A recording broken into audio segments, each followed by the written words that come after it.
আসসালামু আলাইকুম সুপ্রিয় দর্শক, আপনাদের ভালোবাসা আসলাম আবার আসলাম শের জামালপুর সরিষাবাড়ি লাবণ্যর কাছে। আসসালামু আলাইকুম। ওয়ালাইকুম আসসালাম। হ্যাঁ লাবণ্য, তুমি কেমন আছো? জি আলহামদুলিল্লাহ ভালো আছি। ও যাই হোক, আমাদের ভিডিও তো তুমি আগে আসো না? জি। কোনো প্রবাসী ভাই কি তোমাকে সাড়া দিয়েছে? না, আমি তেমন কাউকে পাইনি। বাংলাদেশি কোনো ভাই? জি। মানে কেউ সাড়া দেয়নি? কারণ কি, এটা কি আমাদের ভুল নাকি আমাদের দোষ না তোমার দোষ? এটা কি ভাববো বলো?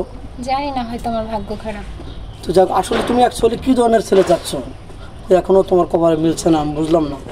আমি কি ধরনের ছেলে যাচ্ছি না, আমি চাচ্ছি যে একটা ভালো মনের মানুষ, কিন্তু ভালো মনের মানুষ খুবই মানে কষ্টের ব্যাপার, যেরকম একটা মানুষ পাওয়া।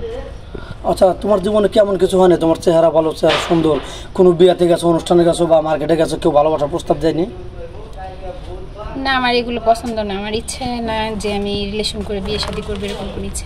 এর কারণটা কি? অনেক আজকাল তো অল্প বয়সে হাত ধরে পালিয়ে যায়, মানে এরকম দুষ্টামি ফাজলামি বা বাপ মাকে আঘাত দেয়। তুমি এরকম করবে না কেন? প্রথমত হচ্ছে আমার ফ্যামিলিতে আমার মাই হচ্ছে সব কিছু। আমার মা আমাকে ছোটো থেকে অনেক কষ্ট করে বড় করছে, বাবা নাই। তো আমি আমার মায়ের বিরুদ্ধে যাইতে চাই না, আম্মুকে কোনো কষ্ট দিতে চাই না। দর্শক বন্ধু, আমাদের ক্যামেরাতে বা আমাদের চ্যানেলে এমন মেয়ে আসে যার পিছনে অসহায়ত্ব ছাড়া তার কোনো অ্যাপালিটি নাই যে সে চলতে পারবে। যারা গরিব অসহায়, খাইতে পারে না, দুই বেলা দুই মুঠ ভাত খাইতে পারে না, তারাই আমাদের ক্যামেরার সামনে আসে কিছু আশায় যে তারা হয়তো কেউ হেল্প করবে, না হলে বিয়ে শাদী করবে, এতটুকুই আসে। যাই হোক, মেয়েটা এক কথা গোবরে পদ্মফুল, খুব ভালো এবং নম্রভদ্র। মেয়েটা অনেক ভালো। কেউ আশা করি ঠকবেন না, প্রবাস থেকে হোক আর দেশ থেকে হোক, যেখান থেকে আমাদের ভিডিওটা দেখছেন, কেউ ভিডিওটা দয়া করে স্কিপ করবেন না, পুরোটা দেখবেন। তো যাই হোক, কোনো প্রবাসী ভাইয়ের ওয়াইফ ছিল, ছোট্ট একটা বাচ্চা আছে, 2 বছর 3 বছর একটা বাচ্চা আছে, তার ওয়াইফ তাকে কষ্ট দিয়ে টাকা পয়সা মেরে দিয়ে চলে গেছে। ওই বাচ্চাটাকে তুমি লালন পালন করতে পারবে, তোমাকে হ্যাপি রাখবে সে? ইনশাআল্লাহ পারবো। পারবে? আবার তাকে কোনো ওই ছেলেটাকে তো কষ্ট দিবে না? জি না। কারণ তুমি বুঝো, কারণ তোমার স্বামী থাকবে বাইরে, তোমার ছোট্ট একটা বেবি থেকে যাবে, সেই বেবিকে অত্যাচার করবে বা জুলুম করবে, এরকম করবে কিনা? জি না, এরকম কিছু হবে না ইনশাআল্লাহ।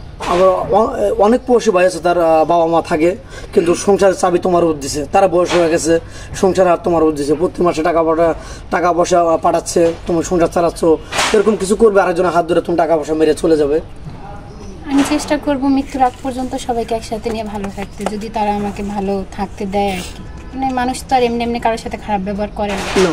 যদি তারা আমার সাথে খারাপ ব্যবহার করে, আমিও বাধ্য হব করতে।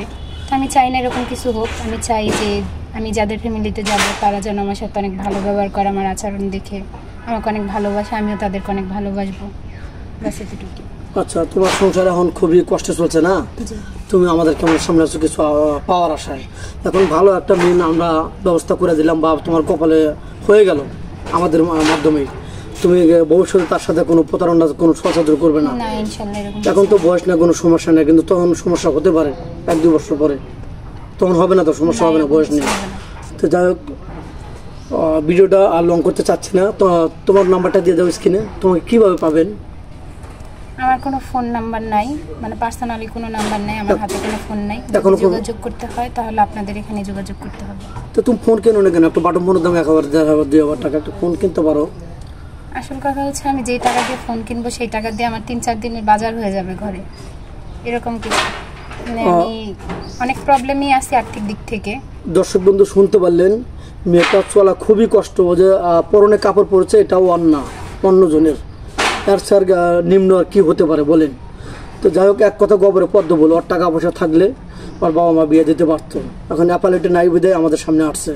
তো যাই হোক, ভিডিওটা বাড়াতে চাচ্ছি না। ওর কোনো ফোন নাম্বার নেই, ইউটিউব চ্যানেল কর্তৃপক্ষের নাম্বার দেওয়া থাকবে। কেউ ভিডিও কল দেবেন না, দয়া করে কেউ ভিডিও কল দেবেন না। ভিডিও কল দিলে ব্লক করতে বাধ্য হবো। ভালো থাকবেন, সুস্থ থাকবেন, এটা বলে শেষ করে দিচ্ছি। আল্লাহ হাফেজ।